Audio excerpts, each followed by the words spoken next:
இந்த சூனியம் இருக்குது, அதனால ஒரு பாதிப்பு வரலான்னு நாங்கள் ஏன் சொல்லுறோம்னு சொன்னா, ரசூலுல்லாஹ்வுக்கு சூனியம் செய்யப்பட்டு பழிக்கப்பட்டதா ஹதீஸ் இருக்குது, புகாரில வந்திருக்குது, முஸ்லிம்ல வந்திருக்குது, அஹ்மதுல வந்திருக்குது, நசையில வந்திருக்குது. சூனியம் சம்பந்தமான ஏராளமான விஷயங்கள் ஹதீஸ்ல வந்திருக்குது. ஹதீஸ்ல வந்ததால தான் நாங்கள் சொல்றோம். இல்லாட்டி நமக்கு என்ன தேவை இருக்குது? சூனியக்காரனோட ஏதாவது டச் வச்சுட்டு இருக்கிறோமா? நம்ம சூனியத்தை பத்தி பயம் பண்ணி நீங்க எல்லாம் போனா அவன் என்ன லாபத்துல பங்கு தர போறானா? ஏதாவது தேவைக்கா நாங்கள் சொல்றோம். ஹதீஸ்ல இருக்குது, அதனால சொல்கிறோம். இந்த ஹதீஸை எங்களுக்கு சொன்ன இமாம் புகாரி, முஸ்லிம், திருமதி, நசை, இந்த மாதிரி இமாம்கள் எல்லாம் இந்த ஹதீஸை நம்பித்தான் எழுதியிருக்கிறாங்க. இவங்கெல்லாம் காபிரா? இவங்களுக்கு இந்த ஹதீஸை சொன்ன அறிவிப்பாளர்கள் காபிரா? அவங்களுக்கு ஹதீஸை சொன்ன தாபியங்கள் காபிரா? அவங்களுக்கு இந்த செய்தியை சொன்ன ஆயிஷா நாயகி காபிரான்னு கேட்டா, அப்ப புகாரி முஸ்லிம் ஹதீஸ்களை பதிவு பண்ணாங்களே, இவங்க எல்லாம் முஷ்ரிக்கா? இவங்க இன்றைக்கு உயிரோடு இருந்தால் அவங்க பின்னாடி தொழலாமா அப்படி கேள்வி வருது. புகாரி முஸ்லிம் இந்த ஹதீஸ்களை பதிவு பண்ண இமாம்கள் யாரும் இன்றைக்கு உயிரோடு கிடையாது. அவங்க பின்னாடி நின்று தொழக்கூடிய ஒரு நிலையும் ஏற்படாது. ஆனா இப்போ யாரை இதை சூனியம் உண்மை நம்புறாங்களோ அவங்க பின்னாடி தொழக்கூடாது. ஆனா இப்போ யாரை இதை சூனியம் உண்மை நம்புறாங்களோ அவங்க பின்னாடி தொழக்கூடாது. ஆனா இப்போ யாரை இதை சூனியம் உண்மை நம்புறாங்களோ அவங்க பின்னாடி தொழக்கூடாது. அப்ப புகாரி முஸ்லிம் முஷ்ரிக்கா அப்படி கேள்வி வருமே? அதை நம்முடைய மார்க்கத்தை பொறுத்த வரைக்கும் தெளிவான ஷிர்கான காரியங்களை ஒருத்தன் செஞ்சா அவன் முஷ்ரிக் என்பதில் மாற்றுக்கிறது கிடையாது. அவனுக்கு நிரந்தர நரகம் என்பது மாற்றுக்கிறது கிடையாது. ஆனால் சில நுணுக்கமான விஷயங்கள் இருக்குது. அந்த நுணுக்கமான தவறுகளை செய்யக்கூடியவர்கள் அந்த ஷிர்க்குங்க நம்பிக்கை செய்ய மாட்டாங்க. அப்ப அந்த மாதிரி சில தவறுகளாக இருந்தால் ஒருவன் ஷிர்க் என்பது அவனுக்கு விளங்கப்படுத்தப்படாமல், அந்த விஷயத்தில் ஷிர்க் இருக்குது என்று அவனுக்கு எடுத்து சொல்லப்படாமல் அந்த தப்பை ஒருவன் செய்து ஒருவன் மரணித்தான் என்று சொன்னால் அது இறைவனுக்கு அது இணை கற்பிக்கக்கூடிய காரியமா ஆகாது. அவங்க ஷிர்கா கருதப்பட மாட்டாங்க.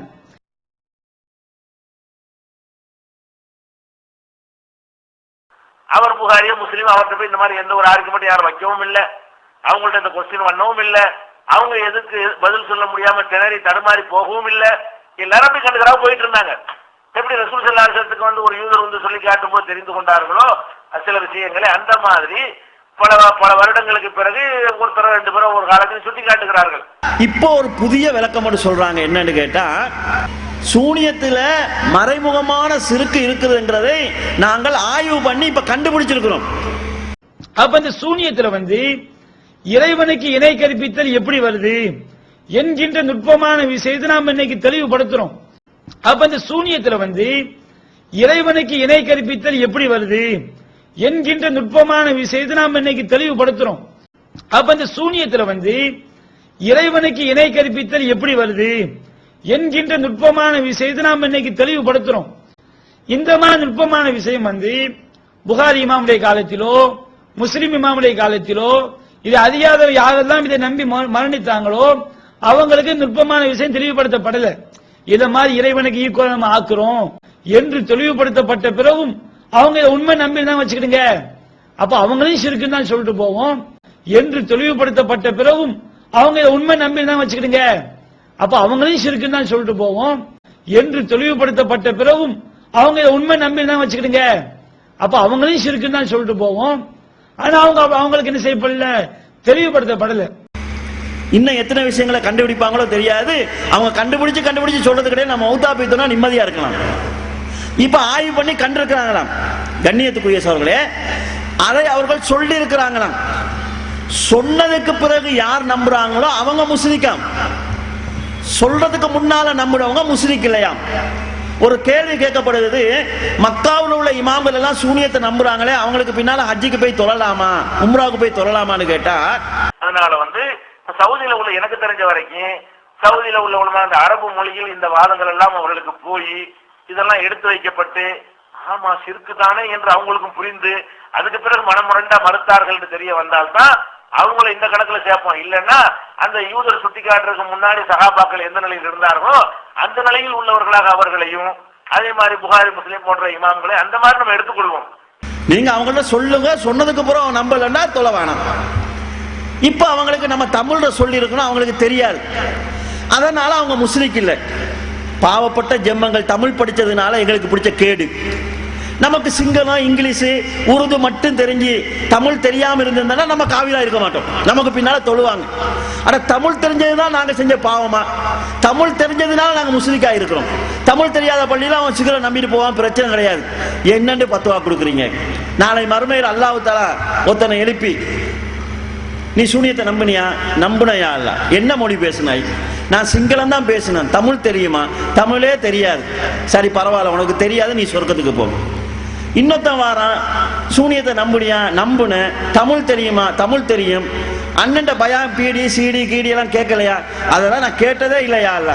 பரவாயில்ல, சொர்க்கத்துக்கு போ. கேட்காம போனதுனால அவனுக்குள்ள நன்மை. இன்னொருத்தன் வர, நான் கேட்டேன் இருந்தாலும் நம்புனேன். கேட்டதுக்கு பிறகு நம்புனியா? அப்ப நரகத்துக்கு போன்னு சொல்லுவானா? இதுல இருந்து நம்ம ஒரு விஷயத்தை விளையுங்கலாம். கேட்காம இருக்கிற வரைக்கும் நல்லதுன்னு அவங்க சொல்றாங்க. கேட்டீங்க அவ்வளவுதான். கண்ணியத்துக்குரிய சகோதரர்களே, இது எவ்வளவு ஆபத்தான ஒரு வாதம் என்று பாருங்க. இதுக்கு அவங்க சொல்லக்கூடிய ஒரு ஆதாரம் சொல்றாங்க, ஹதீஸ். நபி ஸல்லல்லாஹு அலைஹி வஸல்லம் அவங்களுக்கு முன்னால சஹாபாக்கள் ஏதாவது ஒரு விஷயம் நடந்தால் மாஷா அல்லாஹு வஸா முஹம்மத், அல்லாஹ்வும் முகமது நாடியதால் நடந்ததுன்னு சொல்லுவாங்க. சத்தியம் பண்ணுகின்ற போது வல் காபா, கஅபா மீது சத்தியமானு சொல்லுவாங்க. கனவுல யூதர்கள் வந்து சொல்றாங்க ஒரு செய்தி, சம்பவத்தை ஆதாரத்தை மட்டும் சொல்றேன். இன்னக்கும் கௌமுன் துஸ்ரிகூன், நீங்களும் அல்லாஹ்க்கு இணை வைக்கிறீங்க. எப்படி இணை வைக்கிறீங்கன்னு கேட்டா, நீங்க மாஷா அல்லாஹ் வஸா முஹம்மது, அல்லாஹ்வும் முகமதின் நாடியதால் நடந்ததுன்னு சொல்றீங்க. அப்ப இது சிறுக்குத்தானே. வல் காபா, கஅபா மீது சத்தியமான சத்தியம் பண்ணீங்க, அது சிறுக்குத்தானே என்று சொல்றாங்க. உடனே ரசூல் ஸல்லல்லாஹு அலைஹி வஸல்லம் சஹாபாக்கள சொல்றாங்க, இதுக்கு பிறகு அப்படி சொல்லாதீங்க. சொல்றதா இருந்தா மாஷா அல்லாஹ் வஹதா, அல்லாஹ் ஒருவன் நாடியதால் நடந்ததுன்னு சொல்லுங்க. நன்றி தெரிவிப்பதற்காக சொல்றதாக இருந்தா மாஷா அல்லாஹ் சும்மா சேர்த்த, அல்லாஹ் நாடியால் நடந்தது, அல்லாஹ்க்கு பிறகு உங்க நாடத்துல நடந்துச்சு என்று பிறகுன்னு சொல்லுங்க. சேர்க்காதீங்க. கஅபா மேல சத்தியமானு சொல்லாதீங்க. ரப்பில் கஅபா, கஅபாவின் இறைவன் மீது சத்தியமானு சொல்லுங்க திருத்தி கொடுக்குறாங்க.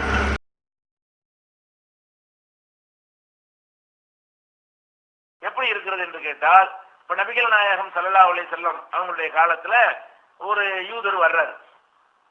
யூதர் வந்து என்ன செய்யறாரு, ரசூல் ஸல்லல்லாஹு அலைஹி வஸல்லம் கேட்கிறாரு, நீங்க முகமது, நீங்க வந்து அல்லாஹ்வுக்கு இணை கற்பிக்க கூடாது என்று ஒரு கொள்கை எங்களுக்கு சொல்றீங்க.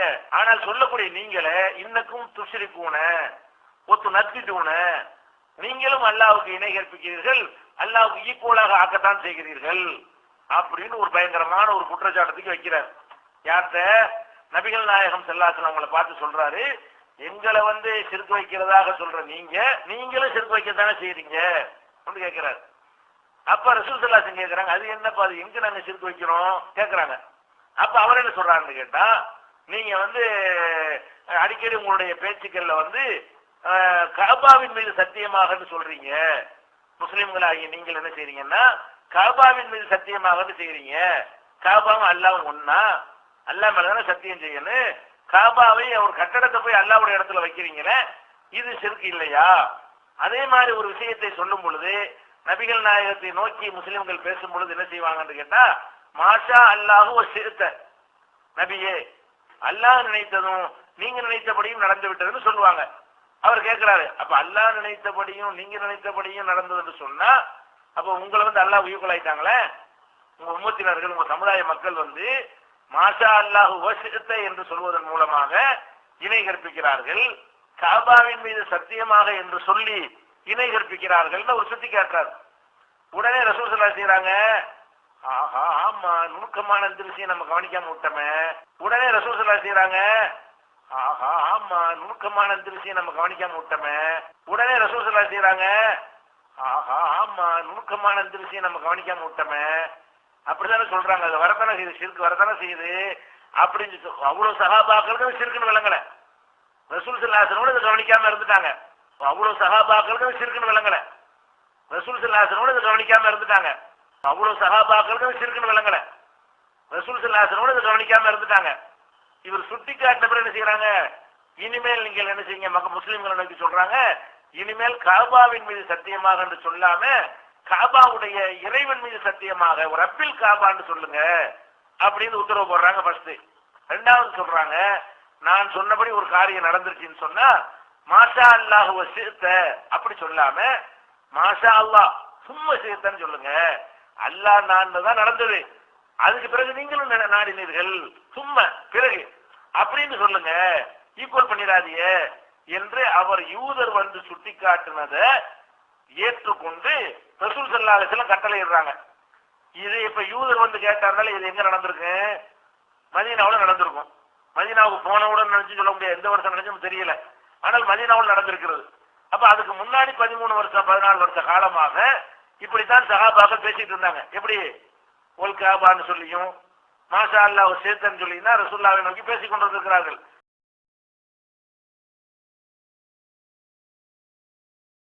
அந்த காலகட்டத்தில் எத்தனை சஹாபாக்கள் மௌத்தாவும் போயிருப்பார்கள். இந்த மாதிரி இந்த நுணுக்கமான சிறுக்குகளை புரிந்து கொள்ளாத நிலையில அந்த காலகட்டத்தில் எத்தனை சஹாபாக்கள் மௌத்தாவும் போயிருப்பார்கள். இந்த நுணுக்கமான சிறுக்குகளை புரிந்து கொள்ளாத நிலையில அந்த காலகட்டத்தில் எத்தனை சஹாபாக்கள் மௌத்தாவும் போயிருப்பார்கள். இந்த நுணுக்கமான சிறுக்குகளை புரிந்து கொள்ளாத நிலையில அல்லாஹ் தான் வணங்கணும், அதெல்லாம் டவுட்டே கிடையாது. இது சிறுக்குல வராது என்று நினைத்து கொண்டு என்ன செஞ்சிருக்காங்க, அவங்க மூத்தாவும் போயிருப்பார்கள். அவங்கள நரகவாசியா? அவங்களுக்கு இந்த நுணுக்கம் சுட்டி காட்டப்படவில்லை, கவனிக்கல, கண்டு உள்ளடங்கும் போது இதுல ஒண்ணு சிறுக்கு இல்லைன்னு அப்படி போய் கொண்டிருந்தார்கள். அவங்களுக்கு இந்த நுணுக்கம் சுட்டி காட்டப்படவில்லை, கவனிக்கல, கண்டு உள்ளடங்கும் போது இதுல ஒண்ணு சிறுக்கு இல்லைன்னு அப்படி போய் கொண்டிருந்தார்கள். அவங்களுக்கு இந்த நுணுக்கம் சுட்டி காட்டப்படவில்லை, கவனிக்கல, கண்டு உள்ளடங்கும் போது இதுல ஒண்ணு சிறுக்கு இல்லைன்னு அப்படி போய் கொண்டிருந்தார்கள். அந்த சஹாபாக்கள் யாரும் தப்பானவர்கள் அல்லாஹ்வால் கருதப்பட மாட்டார்கள். ஏன்? அவங்க அந்த சிறுக்குன்னு நினைக்கப்படவில்லை, விளங்கப்படுத்தவில்லை. அப்ப ஒரு யூதர் விளங்கப்படுத்தினது ரசூலுல்லாஹ் ஏற்றுக்கொண்டார்கள். என்ன நீங்க கவனிக்கணும்னா, ஒரு யூதர் அதை விளக்கி சொல்லுகிறாரு, அதை நபிகள் நாயகம் ஸல்லல்லாஹு அலைஹி வஸல்லம் ஏற்றுக்கொண்டு ஆமா இந்த பாயிண்ட் கரெக்டா தானே இருக்குது, சிறுக்குடைய வாசல இருக்கக்கூடாது, இது இப்படி வருமே, இவர் சொல்றபடி வரத்தானே செய்யும் என்று ரசூல் ஸல்லல்லாஹு அலைஹி வஸல்லம் ஒத்துக்கொண்டார்கள். அப்ப இதுல என்ன விளங்குறது?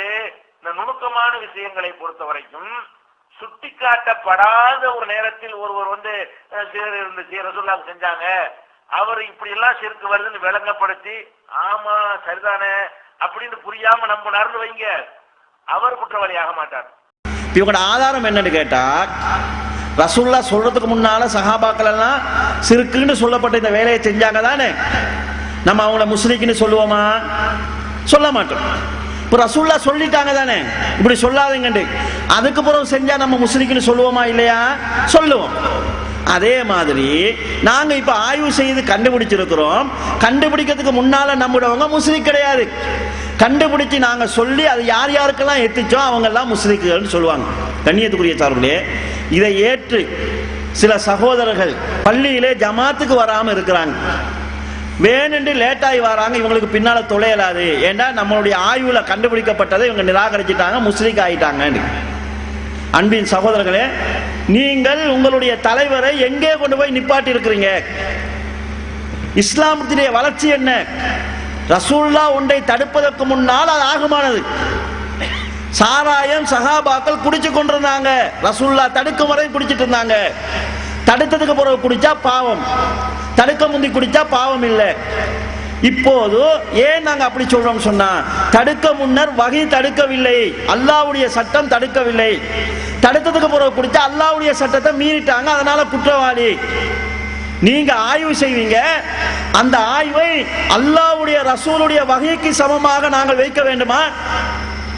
ஒருவர் ஆய்வு செஞ்சு விட்டால் அந்த ஆய்வை ஏற்காவிட்டால் காபிராகி விடக்கூடிய சட்டம் ஒன்று வருமா? ஆய்வுகள் என்பது எதற்காக? புதிய இஸ்லாம் உருவாக்குவது கிடையாது. இன்றைக்கு ஒரு பிரச்சனை வந்திருக்குது, அதுக்கு சட்டம் சொல்லணும்னா ஆய்வு செய்யுங்க. டெஸ்ட் டியூப் பேபி ஆய்வு செய்யுங்க, கண்டான ஆய்வு செய்யுங்க. ரசூலுல்லாஹ் காலத்துல இல்ல, சூனியம் என்கிறது ரசூலுல்லாஹ் காலம் வரைக்கும் இருந்து கொண்டு வருகிறது. அதை நம்புனா முஸ்லிக் ஆயிருங்கன்னு ரசூலுல்லாஹ் சொல்லல, நீங்க ஆய்வு செஞ்சு சொல்றீங்கன்னு சொன்னா நீங்க ரசூலுல்லாஹ்வோட பெரிய ஆள் ஆகிட்டீங்களா? ரசூலுல்லாஹ் சொல்லாத செய்தி நீங்க சொல்ல வந்துட்டீங்களா? ஏற்கனவே பிதத்வாதிகளை பார்த்து என்ன கேட்டீங்க நீங்க? மௌலிது இருக்குதுன்னு சொன்னா இதை சொல்லித்தராத ரசூலுல்லாஹ் குற்றவாளியா இல்லையா? அல்லாஹ்வுடைய தூதர் எங்களுக்கு இவ்வளவு நல்ல விஷயத்தை சொல்லித்தராம போயிட்டாரு நபி மேல நீங்க குற்றம் சுமத்துவதா இல்லையா? கூட்டுதுவா நல்ல விஷயம் சொன்னா அதை சொல்லித்தரலங்கிறதுக்காக நீங்க ரசூலுல்லாஹ்வை குற்றம் சொல்றீங்களா இல்லையா? கேள்வி கேட்டீங்களே, இதே கேள்வி உங்களை நோக்கி கேட்டு பாருங்க. சூனியம் ஒன்று ரசூலுல்லாஹ் காலத்துல இருக்குது, நம்புனா முஸ்லிக்காயிருங்கன்னு அவங்க சொல்லல. இப்ப ரசூலுல்லாஹ்வுடைய தூதுத்துவத்தை சரியா செய்யலன்னு சொல்லுவீங்களா? மார்க்கம் பூரணமாகலன்னு சொல்லுவீங்களா? இன்னும் நாங்க புதுசு புதுசா கண்டுபிடிச்சு யார காபிராக்குறது யார முஸ்லிக்காகிறது இஸ்லாத்துல புதிய புதிய சட்டங்களை கொண்டு வருவோம்னு சொல்றீங்களா? அல்யௌம அக்மல்து லக்கும் தீனக்கும்னு சொல்லி தீன் இன்னும் பூரணமாகலன்னு அல்லாஹ்வுடைய சட்டத்தை நீங்க மாத்த வாரீங்களா? கண்ணியத்துக்குரியவர்களே, எவ்வளவு மோசமான ஒரு நிலைக்கு நீங்கள் சென்றிருக்கிறீர்கள் பாருங்கள். ஒருவருடைய சுயமான ஆய்வை, அதுவும் குர்ஆன் சுன்னாவுக்கு முரணான ஆய்வை, போலி பகுத்தறிவின் மீது அணி செய்யப்பட்ட ஆய்வை ரசூலுல்லாஹ்வுடைய வஹிக்கு நிகராக நீங்கள் கொண்டு வந்திருக்கிறீங்க. ஒரு நபியினுடைய வஹி அந்த உம்மத்துக்கு எத்தி ஏற்காவிட்டால் காபிராகுவாங்க. உங்களுடைய ஆய்வு எங்களுக்கு ஏற்கலன்னு சொன்னா நாங்க காபிர் ஆகிருவோமா? மூளைங்கிறது உங்களுக்கு மட்டும்தான் அல்லாஹ் தந்திருக்கிறானா? வெத்த யாருமே ஆய்வு செய்யக்கூடாதா? அவங்களுக்கு குர்ஆன் ஹதீஸ் அவன் பார்த்து புரிஞ்சது, உங்க பார்வையில் அதுதானே சரி. நீங்க என்ன சொல்றீங்க? குர்ஆன் ஹதீஸில் நான் என்ன விளங்கணும்னா அதுதான் மார்க்கம். சரி, உங்களுக்கு அதுதான் மார்க்கம் தான். குர்ஆன் ஹதீஸில் நான் என்ன விளங்கணும்னா அதுதான் எனக்கு மார்க்கம். நான் இருக்குதுன்னு விளங்கி இருக்கிறேன். அப்ப எப்படி நீங்க இதை பிறன்னு சொல்லுவீங்க? உங்க பார்வையின் அடிப்படையில். கண்ணியத்துக்குரிய சகோதரர்களே, நூற்றாண்டு காலமாக நம்பப்பட்டு வந்த விஷயம், இவ்வளவு பேரையும் காபிராக்கக்கூடிய விஷயத்தை, இந்த உம்மத் அப்படியே குபுர்ல இருந்துச்சு ஒரு விஷயத்தை நான் கூசாம சொல்றீங்களே, எப்படி சொல்றீங்க? இலங்கையில ஒரு விவாதம் நடந்தது. உமர் அலி என்று சொல்லக்கூடிய ஒருவர், அவருடைய சட்டம் என்னன்னு கேட்டா பையச் செய்யாதவன் எல்லாம் காபிருங்கிறது. அவரோட இவருக்கு ஒரு விவாதம் நடந்தது. அந்த விவாதத்தில் இவர் எடுத்து வச்ச பெரிய வாதமே என்னன்னு கேட்டா, ஒரு ஹதீஸ்ல நபி அவர்கள் சொல்கிறார்கள், லா தசாலு தாய்பத்து மின் உம்மத்தி அல் ஹக்கி மன்சூரா, இந்த உம்மத்தில் ஒரு கூட்டம் சத்தியத்தில் நிலைத்து இருந்து கொண்டே இருக்கும். இப்படி ஹதீஸ்ல ரசூலுல்லாஹ் சொல்றாங்க. நீங்க தான் முஸ்லிம் என்று சொன்னால், நீங்க தான் அந்த சத்திய கூட்டம் என்று சொன்னால், பையச் செய்யாதவன் காபிர் என்கிற உங்களுடைய இந்த கொள்கையை சென்ற நூற்றாண்டில் சொன்னது யாரு? அதற்கு முந்தைய நூற்றாண்டில் சொன்னது யாரு? அதற்கு முந்தைய நூற்றாண்டில் சொன்னது யாரு? காட்டுங்கன்னு கேட்டாங்க. இதே கேள்வி இவர்கிட்ட கேட்டு பாருங்க. இஸ்லாத்தில் ஒரு கூட்டம், சத்தியத்தில் ஒரு கூட்டம் நிலையாக இருந்து கொண்டிருக்கும், மாறாது. ரசூலுல்லாஹ் காலத்துல இருந்து உலகம் அழிகிற வரைக்கும் ஒரு கூட்டம் இருந்து கொண்டே இருக்குன்னு ரசூலுல்லாஹ் சொல்றாங்களே, இந்த ஹதீஸின் அடிப்படையில் சென்ற நூற்றாண்டில் சூனியம் இருக்குதுங்கிறதை நம்புவனுக்கு பின்னால் தொழக்கூடாது என்று சொன்ன ஒரு ஜமாத்தை சொல்லுங்க. தாய்பத்து மன்சூரா, அல்லாஹ்வுடைய உதவி பெற்ற அந்த ஜமாத் எங்க? அதற்கு முந்தைய நூற்றாண்டுல இருந்தது எங்க? அதற்கு முந்தைய நூற்றாண்டில் இருந்தது எங்கன்னு கேட்டா, அப்ப இந்த சூனியத்துல இறைவனுக்கு இணை கற்பித்தல் எப்படி வருது என்கின்ற நுட்பமான விஷயத்தை நாம் இன்னைக்கு தெளிவுபடுத்துறோம். இந்த மாதிரி நுட்பமான விஷயம் புகாரி இமாமுடைய காலத்திலோ முஸ்லிம் இமாமுடைய காலத்திலோ இது அறியாத யாரெல்லாம் இதை நம்பி மரணித்தாங்களோ அவங்களுக்கு நுட்பமான விஷயம் தெளிவுபடுத்தப்படல. இத மாதிரி இறைவனுக்கு ஈக்குவல் நம்ம ஆக்குறோம் என்று தெளிவுபடுத்தப்பட்ட பிறகும் அவங்க இதை உண்மை நம்பி தான் வச்சுக்கிடுங்க. அப்ப அவங்களையும் ஷிர்க்குன்னு தான் சொல்லிட்டு போவோம்.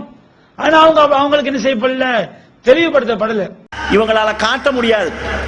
அது அவங்களே சொல்றாங்க, நாங்க தான் புதுசா ஆய்வு செய்து கண்டுபிடிச்சிருக்கோம். புதிய ஒரு சட்டத்தை கொண்டு வரக்கூடிய ஜமாத்து பித்அத்தான ஜமாத்தை தவிர சுன்னத்தான ஜமாத்து கிடையாது. வழிகட்ட ஜமாத்தா இருக்குமே தவிர அஸ்லான ரசூலுல்லாஹ் சொன்னார்களே தாய்பா மன்சூரா, அல்லாஹ்வுடைய உதவி பெற்ற ஜமாத் என்று அந்த ஜமாத்தாக இருக்க முடியாது என்பதை தெளிவாக நாங்கள் புரிந்து கொள்ள முடியும். அதே நேரத்தில் அந்த உமர் அலி என்கிறவர்கிட்ட இவர் இன்னொரு கேள்வி கேட்டார். என்னன்னு கேட்டா, பையச் செய்யாதவன் காபிர்னு சொல்றீங்க, காபிர் அறிவிக்கக்கூடிய ஹதீஸை ஏற்றுக்கொள்ள முடியாது. நீங்கள் சொல்லக்கூடிய இந்த ஹதீஸ்களை எல்லாம் அறிவித்தவர்கள் யார் யாருக்கு பையச் செஞ்சிருந்தாங்க? அவங்க பையச் செய்யலன்னு சொன்னா காபிர் அறிவிக்கக்கூடிய ஹதீஸை ஏற்றுக்கொள்ள முடியாது. அப்ப நீங்க எப்படி அதை ஆதாரமா காட்டுவீங்கன்னு கேட்டாங்க. இப்ப இதே கேள்வியை இவங்ககிட்ட கேளுங்க. சூனியம் இருக்குது என்று நம்புறவன் முஸ்லிக் என்று சொன்னால், நீங்க ஹதீஸ் என்று சொல்லக்கூடிய ஹதீஸ்களை அறிவித்த அறிவிப்பாளர்கள் இந்த கொள்கையில இருந்தாங்களா? சூனியம் இருக்குதுங்கிற நம்பிக்கையில இருந்தாங்களா? இருக்குதுங்கிற நம்பிக்கையில இருந்தாங்கன்னு சொன்னால் அவங்க முஸ்லிக் ஆயிடுவாங்க. அவங்க முஸ்லிக் என்று சொன்னா அவங்க அறிவிக்கக்கூடிய ஹதீஸ்களை நீங்க எப்படி எடுப்பீங்க? அப்ப இவர்கள் எவ்வளவு பெரிய பித்னாவுக்குள்ளையும் பிரச்சனைக்குள்ளையும் சமுதாயத்தை கொண்டு வந்து நிறுத்தி இருக்கிறார்கள் என்பதை கண்ணியத்துக்குரிய சகோதரர்களே சிந்தித்து பாருங்கள்.